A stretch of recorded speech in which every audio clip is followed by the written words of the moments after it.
Bismillah. Conversation wada hadal lesson 10 cashirka tobanaad lesson 10 cashirka tobanaad visiting booqasho la booqanayo the doctor dhakhtarka visiting booqasho la booqanayo the doctor dhakhtarka wuxuu leeyahay hello iska waran doctor dhakhtar yahow hello iska waran doctor dhakhtar yahow b hello sidoo kale iska waran what is muxuu yahay the problem dhibaatada maxay tahay markaan dhakhtarka hadlayo wuxuu dhahay hello iska waran what is maxay tahay the problem dhibaatada qof kale wuxuu dhahay I feel waxaan dareemaa sick today I feel waxaan dareemaa sick xanuun today maanta I am feeling sickness today na waa la dhihi karaa laakiin sidaan waa sax waana jumlad aad u gaaban so waxaan leenahay I feel waxaan dareemaa sick xanuun today maanta okay dhakhtarka muxuu dhahay what maxaa do you aad adiga feel aad dareentaa what do you feel maxaad dareentaa what do you feel maxaad dareentaa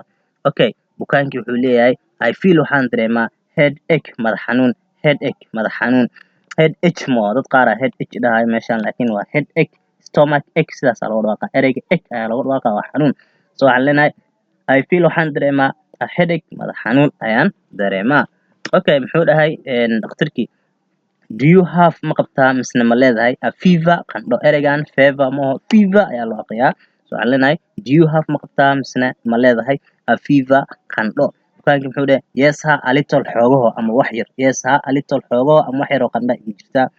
okay maxaa la marka tag qaado this medicine daawadani laga yaabo baaritaan wixii in loo dhameeyo loo sameeyo inkastoo anaga aan iska soo qaadana assuming qiyaas ahaan waxaan iska wadno la baaray markaa kadib daawada la siiyay so waxaa la tag qaado this medicine daawadani qaado markaasuu bukaankii u dhahay how many times imise jeer ama meeqa jeer a day maalinkii ayaan isticmaalayaa daawadani how many times imise jeer ama meeqa jeer a day maalinkii ayaan isticmaalayaa daawadani maxaa la markaasi 2 times laba jeer a day maalinkii macnaha laba jeer ayaa qaadanaysaa laga yaabaa subaxii iyo galabtii inuu kala qaadanayo sidaas ayay noqonaysaa so cashirka halkaas aan kusoo gabagabaynaynaa wabillahi tawfiiq cashirada hala dabagal ha lagu sameeyo hala dhageysto hala fahmo hana la qorto insha Allah aad baa u mahadsantihiin dhamaantiin dhageysiga iyo daawashada